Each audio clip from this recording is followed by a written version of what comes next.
Semangat pagi Sobat Ngompres, kita jumpa lagi di acara Ngompres, Ngobrol Prestasi. Ya, hari ini adalah spesial sekali karena kita kedatangan seorang tamu yang kalau bisa dikatakan beliau adalah orang yang sangat berpengaruh di Lumajang gitu. Beliaunya adalah orang hebat yang kita hadirkan di SMK Negeri 1 Lumajang. Ya, beliau adalah Ketua DPRD Kabupaten Lumajang, yaitu Bapak Anang. Pagi hari ini kita akan ngobrol tentang SMK dan seluk-beluknya. Jadi, Sobat Ngompres, jangan lewatkan acara kali ini. Ciralu, open your mind. Oke, selamat datang Bapak di SMK Negeri 1 Lumajang. Selamat datang. Iya. Kabarnya gimana Pak pagi hari ini? Alhamdulillah sehat Mbak. Iya. Bapak Anang punya nama lengkap siapa nih Pak? Saya lengkap Anang Ahmad Saifuddin. Anang Ahmad Saifuddin. Biasanya Ahmadnya ini di depan Pak. Ini Ahmadnya di tengah, kenapa ini Pak? Ini dulu iya. Keluarga Jawa itu kan biasa memanggil anak laki-laki itu Anang. Anang, Nang, iya, Nang, Ganang, iya, gitu iya, kan? iya, betul. Nah, nama aslinya itu Ahmad Saifuddin. Sebenarnya Ahmad Saifuddin. Jadi di akte Ahmad Saifuddin, Bapak? Oh enggak, Anang Ahmad Saifuddin diikutkan karena zaman dulu kan ini kan ngurus akte itu biasanya kan lambat-lambat gimana gitu ya. Baru setelah di ijazah di sekolah itu sudah. Karena kebiasaan dipanggil Anang, akhirnya diterakan Anang Ahmad Saifuddin. Anang Ahmad Saifuddin. Bapak kelahiran Lumajang ya Pak? Ya, asli Lumajang Mbak. Asli Lumajang, mana Bapak? Saya dulu, bapak saya itu dinas di Sentul, SDN Sentul 1. Bapak saya seorang guru dari... Oh iya, guru juga ya Pak? Iya betul, dari Kemenak Mbak. Iya, makanya Bapak nggak ingin jadi guru karena sudah tahu. Ya, saya tahu. Sudah tahu dari Bapak. Oh, ternyata jadi guru nggak enak. Iya Pak, nggak enak Pak. Benar deh Pak, jadi tapi ketua DPR aja. Saya nggak punya passion guru Mbak. Oh gitu. Tapi adik-adik saya, adik saya ada yang ngikutin jejak Bapak ya. Kepala sekolah, kakak itu juga guru. Dari 5 bersaudara yang nggak jadi guru itu saya sama ada kakak laki-laki. Oh gitu. Tapi Bapak keren loh. Loh? Iya. Kerenan SMK lah. Iya. Pastilah Pak, kalau SMK 1 keren. Iya. Kalau boleh tahu Bapak ini tanggal lahirnya, kelahiran tahun berapa gitu, boleh nggak Pak? Ya, saya hari ini 42 tahun Mbak. Jadi saya dilahirkan 21 Februari 1979. Saya satu istri. Ya, oh masih satu istri ya Pak? Satu istri. Oh satu cukup saja. Mbak. Iya. Biasanya kalau laki-laki ini kan. Janganlah. Jangan, amin. Iya. Berarti Bapak laki-laki yang keren nih Pak. Iya, oke. Jadi gini Pak, ya kita Bapak kita undang ke sini ya, selain kalau misalnya kita tadi memperkenalkan tentang produk kita. Siswa kita sudah punya bisnis online ya Pak ya. Jadi dia adalah sudah memasarkan The Box Crispy. Selain itu saya juga pengen tahu, Sobat Ngompres pastinya pengen tahu bagaimana sih pandangan Bapak Anang. Ini sebelum Bapak masuk ke sini loh ya. Bagaimana sih pandangan Bapak Anang tentang SMK Negeri 1 Lumajang gitu. Atau mungkin Bapak pernah mendengar gosip-gosip di luar sana bagaimana gitu Pak? Ini dulu masih rame-ramenya berdirinya SMK. Saya salah satu orang yang skeptis terhadap eksistensi SMK. Karena saya pikir SMK hanya sekedar memproduksi buruh-buruh baru. Jadi mereka hanya memproduksi pekerja-pekerja baru dari satu perusahaan kapitalis. Jadi tapi ternyata setelah memang pandangan selama ini semua masyarakat kayak gitu kayaknya begitu. Pak? Iya. Begitu. Yang pandangan kebanyakan dari kita sangat meragukan terhadap SMK. Karena mungkin setelah SMK, karena keadaan perekonomian secara makro masyarakat kita kurang begitu ini ya, untuk melanjutkan ke jenjang S1 dan seterusnya, saya pikir sudah tidak punya daya kemampuan secara finansial, sehingga mereka akan pasti perempuan dia akan segera dinikahkan. Atau paling tidak dia akan menjadi salah satu buruh dari perusahaan-perusahaan yang nih. Kalau jurusannya di jahit misalnya, dia akan jadi buruh tekstil. Dia tidak punya usaha sendiri gitu ya Pak? Iya, tidak bisa. Tapi ternyata like magic, kayak sulapan. Berarti Bapak sudah membuktikan ya, itu pandangan dulu Bapak bahwa SMK apa sih gitu kan ya Pak, tidak terpikirkan. Nah sekarang kan Bapak sudah bilang ternyata di luar dugaan kan gitulah. Berarti Bapak sudah membuktikan, maksudnya tahulah gitu alumni SMK atau gimana gitu Bapak? Iya, waktu itu kan mungkin masa Orde Baru. Kita tahu kepemimpinan Orde Baru ya seperti itu, dekat dengan kapitalis, kemudian hanya memberikan ruang kepada pengusaha-pengusaha besar aja. Dengan berdirinya SMK, saya pikir ini sekedar kerjasama pemerintah dengan kapitalis itu untuk mengeksploitasi masyarakat kita menjadi pekerja-pekerja terdidik, sehingga nggak ngerepotin perusahaan-perusahaan itu untuk ada pelatihan, jadi tinggal ambil aja. Iya. Dia sudah menjadi tenaga kerja yang sudah siap untuk bekerja dengan gaji yang rendah karena pendidikannya tidak ini ya Pak ya. Pastinya begitu. Nah ternyata seiring berjalannya waktu ada sekian banyak prestasi yang dilakukan oleh kawan-kawan SMK. Ternyata SMK ya itu keliru. Pandangan-pandangan kita selama ini, kemudian kecurigaan kita kepada pendahulu-pendahulu kita, ya ternyata juga salah. Tidak sedikit entrepreneur muda itu lahir dari SMK, betul. Jadi gini Bapak, kalau dulu saya masa muda dulu, saya juga nggak mau Pak sekolah kalau zaman dulu SMEA ya Pak ya, jadi belum SMK. Jadi saya nggak mau, anti. Oh Mbaknya ini ya alumni SMEA? Justru saya anti dulu Pak, gitu SMA. Ya. Jadi dulu saya anti banget ketika banyak sih yang angkatan muda dulu, mungkin Bapak kalau SMA dulu sekitar tahun 90-an ya Pak ya. Tahun 90-an itu pasti seangkatan Bapak tidak mau sekolah di SMEA atau dulu belum SMK. SMEA atau STM ya zaman dulu itu. Pasti nggak ada yang mau kan Pak. Jadi memang SMK ini selalu di underestimate oleh orang lain gitu kan. Nah sekarang memang betul yang dikatakan Bapak, banyak sekali pengusaha-pengusaha yang kemarin sudah kita datangkan nih Pak, alumni-alumni kita ya. Selain ada yang kuliah di luar negeri, kita ada Pak yang kuliah di luar negeri. Kita juga ada alumni-alumni yang sudah berwirausaha. Yang di luar negeri apa Mbak? Ngambil jurusan apa itu? Digital marketing. Digital marketing. Jadi dia di Cina Pak, ngambil digital marketing. Keren, termasuk itu Mbak, termasuk itu. Hari ini kan sudah era disruption. Semuanya terlipat terlipat sedemikian rupa.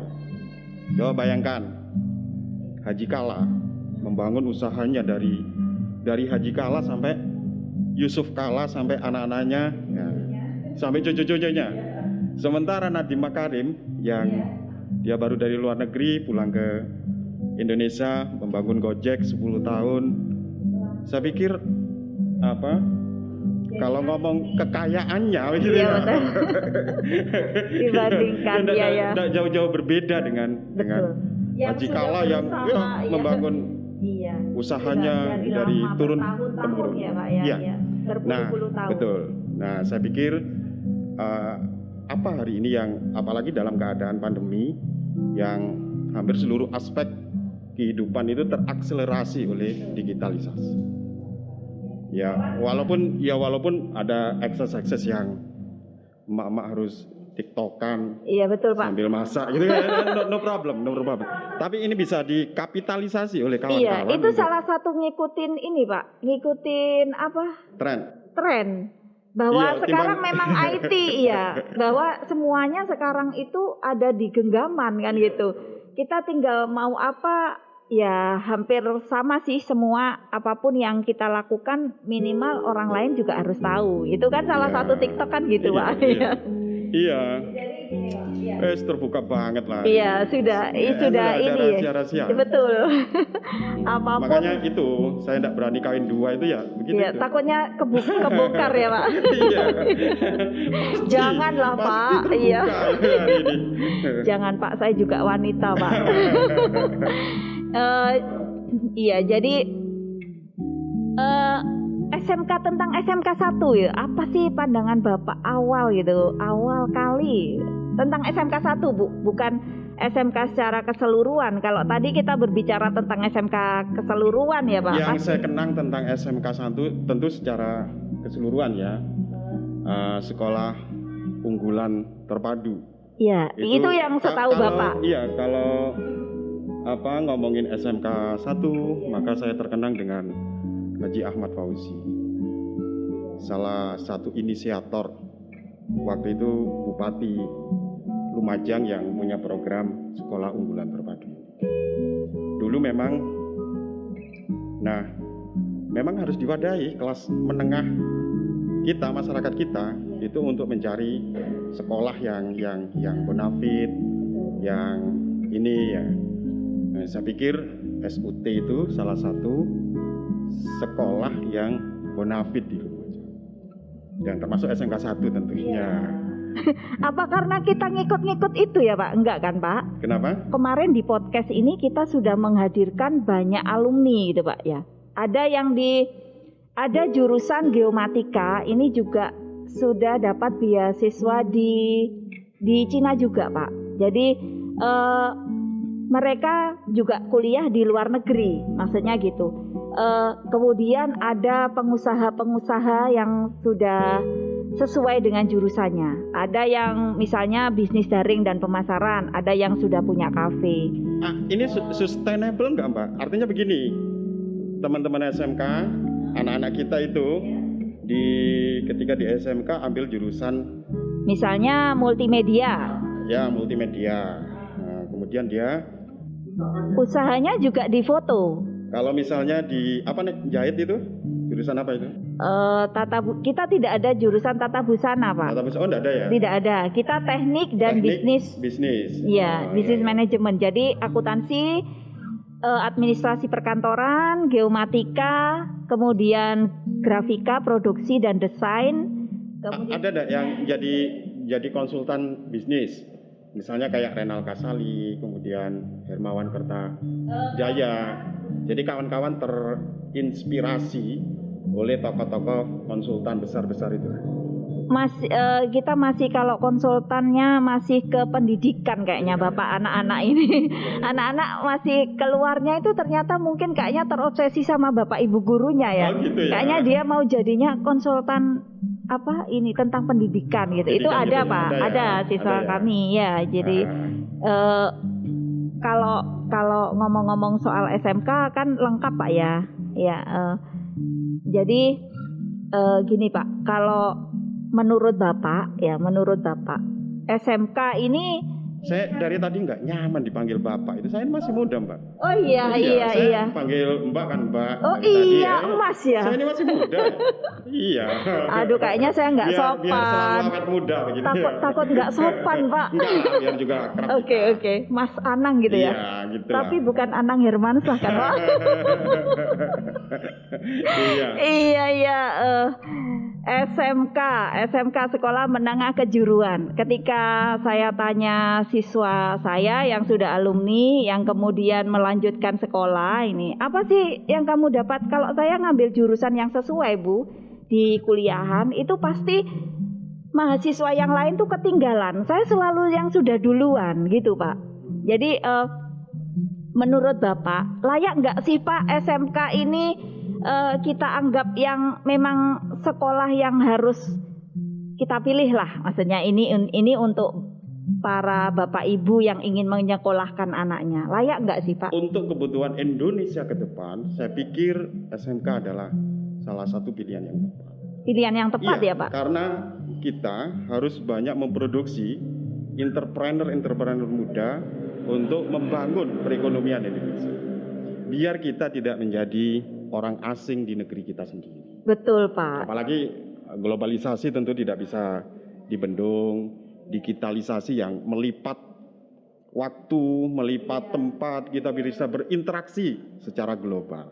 Nah, saya pikir kalau SMK mampu memproduksi dari 10 anak muda, 1 pengusaha, saya pikir 2030 seirama dengan bonus demografi kita, saya pikir kita sudah siap berkompetisi dengan negara-negara lain.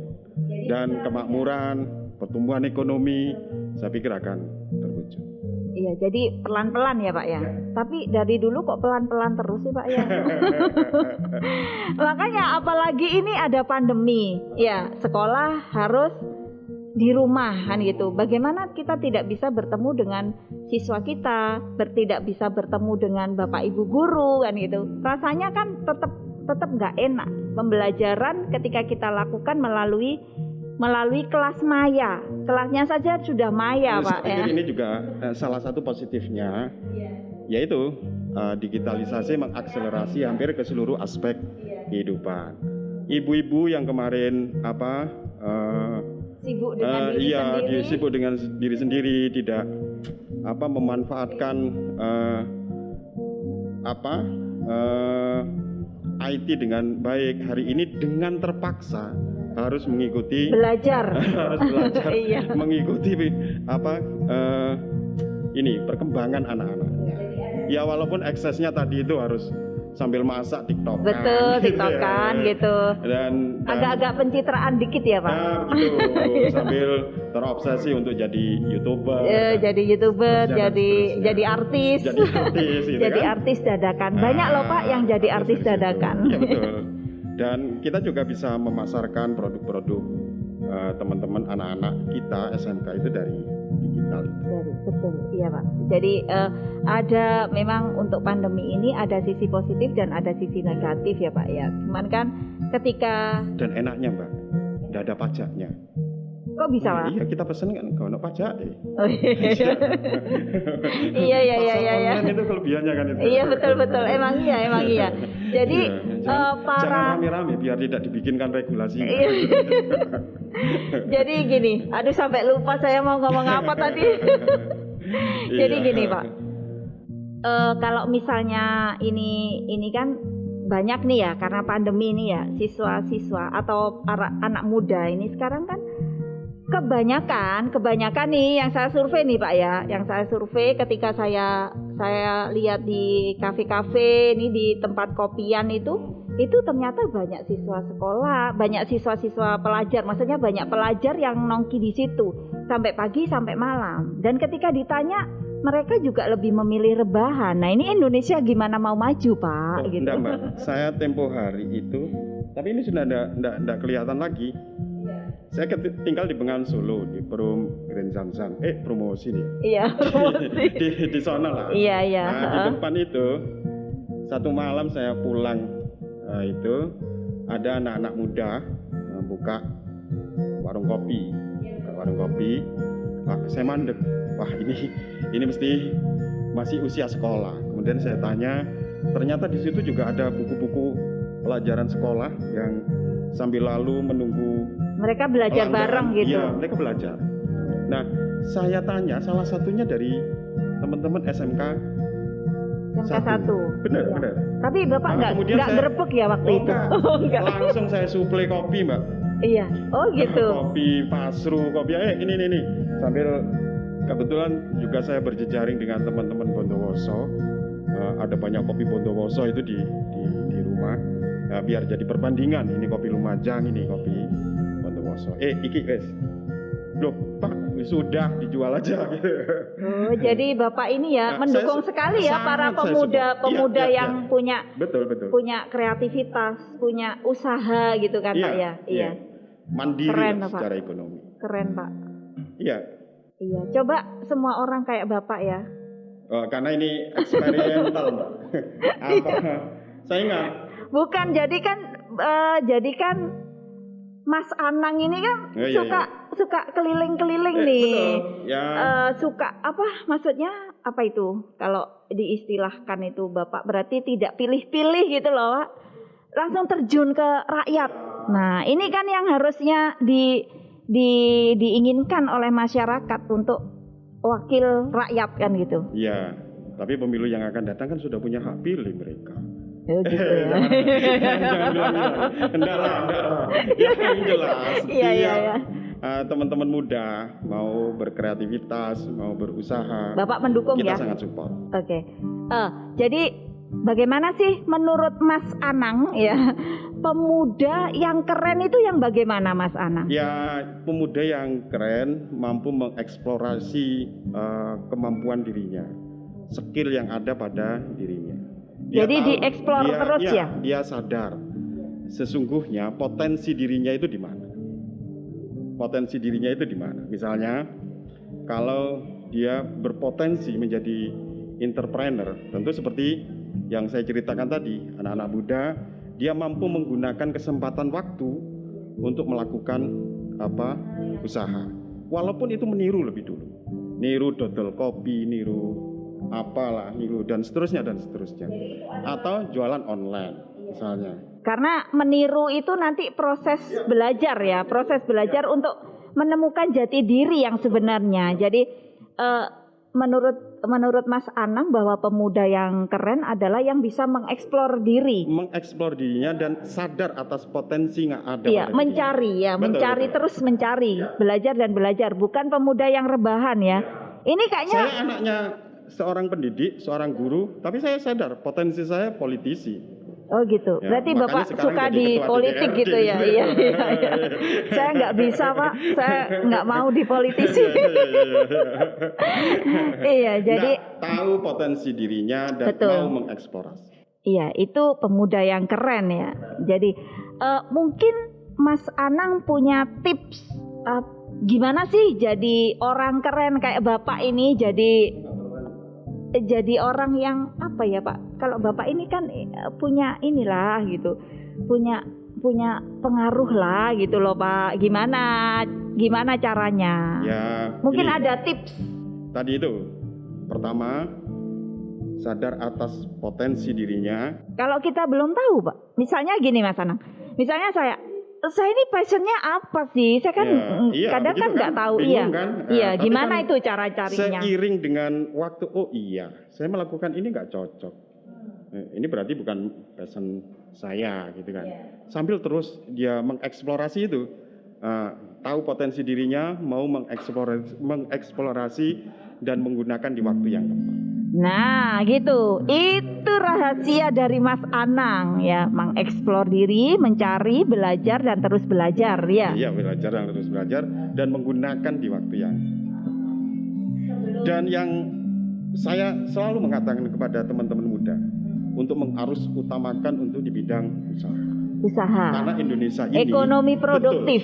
Betul, Indonesia ini butuh banyak entrepreneur muda.